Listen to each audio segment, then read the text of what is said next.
Hi అండి, నేను మీ Deepti. Welcome back to mom's kitchen. అందరు ఎలా ఉన్నారండి? నేనైతే చాలా బాగున్నాను. ఇవాళ నేను చూపించబోయే రెసిపీ ఏంటంటే పండు మిరపకాయ నిల్వ పచ్చడి ఎలా చేయాలో చూపిస్తానండి. ఈ పచ్చడి అయితే పక్కాగా 1 ఇయర్ వరకు నిల్వ అయితే ఉంటుందండి. నేను చెప్పే చిన్న చిన్న టిప్స్ ఫాలో అయిపోయి మీరు కూడా ఫాస్ట్గా ట్రై చేసేయండి. ఈ పండు మిరపకాయలు అయితే వింటర్ ఎండింగ్లో అలాగే సమ్మర్ స్టార్టింగ్లో బాగా దొరుకుతాయండి. ఇంకా పండు మిరపకాయల సీజన్ వచ్చేసింది కాబట్టి ఇంకా ఫాస్ట్గా పచ్చడి పట్టేయాలి కదా, మరి ఇంకా ఫాస్ట్గా మీరు కూడా ట్రై చేసేయండి. వేడి వేడి అన్నంలో ఒక స్పూన్ పండుమిరపకాయ పచ్చడి అలాగే ఒక స్పూన్ నెయ్యి వేసుకుని తింటే ఉంటుందండి. టేస్ట్ అయితే మాటల్లో చెప్పలేము. ఇంకా లేట్ చేయకుండా ప్రాసెస్లోకి అయితే వెళ్ళిపోదాం. మరి దీనికోసం ముందుగా అయితే 1 కిలో వరకు పండుమిరపకాయలు తీసుకోవాలండి. వీటిని అయితే శుభ్రంగా క్లీన్ చేసుకుని ఓవర్ నైట్ ఫ్యాన్ కింద పెట్టేసి ఉంచేయండి. అలాగా తర్వాత మొత్తం క్లాత్తో నీట్గా క్లీన్ చేసుకుని ఇలా చిన్న చిన్న ముక్కల కింద కట్ చేసుకోవాలండి. ఎలాంటి తడి లేకుండా ఇలా చిన్న చిన్న ముక్కల కింద కట్ చేసుకుని పెట్టుకోవాలి. 1 కిలో పండు మిరపకాయలకైతే 1/4 కిలో వరకు చింతపండు అయితే సరిపోతుందండి. ఈ చింతపండులో ఎలాంటి గింజలు తుక్కు లేకుండా నీట్గా క్లీన్ చేసుకుని ఎండలో అయితే పెట్టుకోవాలి. ఒక హాఫ్ డే పెట్టుకోవాలి. అలాగే కల్లుప్పు కూడా పెట్టుకోవాలండి. మీ రుచికి సరిపడా ఉప్పు తీసుకోవాలి. వీటితో పాటుగా ఒక 2 పెద్ద ఎల్లుల్లిపాయల్ని ఇలా పొట్టు తీసేసి ఉంచుకోవాలండి. ఇప్పుడైతే మిక్సీ జార్లో చింతపండు వేసుకోవాలండి. చింతపండుతో పాటుగా కల్లుప్పు కూడా రుచికి సరిపడా వేసుకుని మెత్తగా గ్రైండ్ చేసుకోవాలండి. ఉప్పు మెత్తగా సాల్ట్లా అయిపోవాలి. ఆ విధంగా మెత్తగా గ్రైండ్ చేసుకోవాలండి. ఇది బాగా మెత్తగా గ్రైండ్ అయిపోయిన తర్వాత దీంట్లో అయితే పండుమిరపకాయలు ఉన్నాయి కదండి, అవి వేసుకుని కచ్చా పచ్చాగా దంచుకోవాలన్నమాట. చింతపండు అయినా మెత్తగా అవ్వాలి కానీ పండుమిరపకాయలు మాత్రం మరీ మెత్తగా పేస్ట్లా చేసుకోవద్దండి. కచ్చా పచ్చాగానే చేసుకోవాలి. అలా అయితేనే పండుమిరపకాయ పచ్చడి చాలా టేస్ట్గా ఉంటుంది. పండుమిరపకాయలు వేసిన తర్వాత దీంట్లో ఒక 2 టేబుల్ స్పూన్స్ వరకు పసుపు వేసుకోవాలండి. పసుపు వేసుకోండి, పచ్చడి టేస్ట్ బాగుంటుంది. ఒకవేళ వద్దు అనుకుంటే స్కిప్ చేసేవచ్చండి. పసుపు అనేది జస్ట్ ఆప్షనల్ మాత్రమే. పసుపు వేసిన తర్వాత దీంట్లోనే ఒక గుప్పెడు వెల్లుల్లిపాయలు అయితే వేసుకోవాలండి.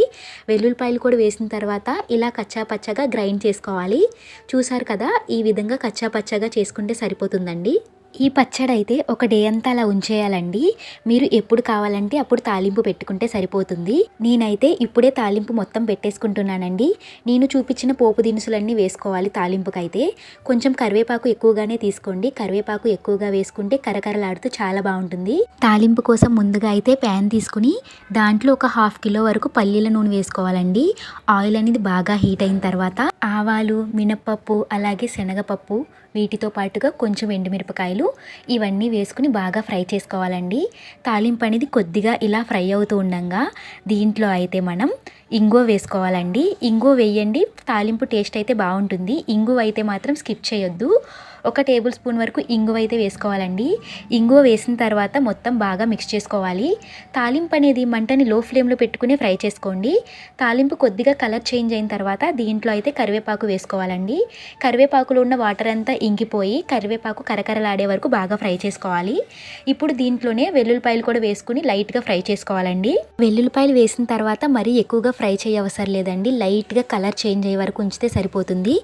తాలింపు అనేది ఈ విధంగా ఫ్రై అయిన తర్వాత తాలింపు అనేది పూర్తిగా చల్లారిపోవాలండి. పూర్తిగా చల్లారిపోయిన తర్వాత మాత్రమే మనం ముందుగా గ్రైండ్ చేసుకుని పక్కన పెట్టుకున్న పండుమిరపకాయ పేస్ట్ అయితే వేసుకుని మొత్తం బాగా మిక్స్ చేసుకోవాలండి.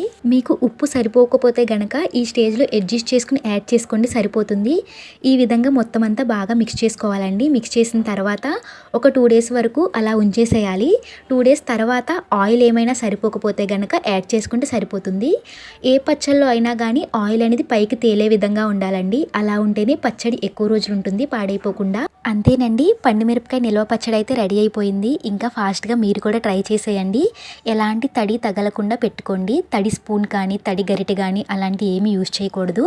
తడి తగిలితే మాత్రం పచ్చడి అనేది ఫాస్ట్గా పాడైపోతుంది. ఇవాల్టి రెసిపీ మీకు ఎలా అనిపించిందో కామెంట్ చేయండి. ఇలాంటి మరిన్ని రెసిపీస్ కోసం మన ఛానల్ అయితే సబ్స్క్రైబ్ చేసుకోండి. మళ్ళీ న్యూ రెసిపీతో మీ ముందుకైతే వచ్చేస్తానండి. అంతవరకు బాయ్ బాయ్.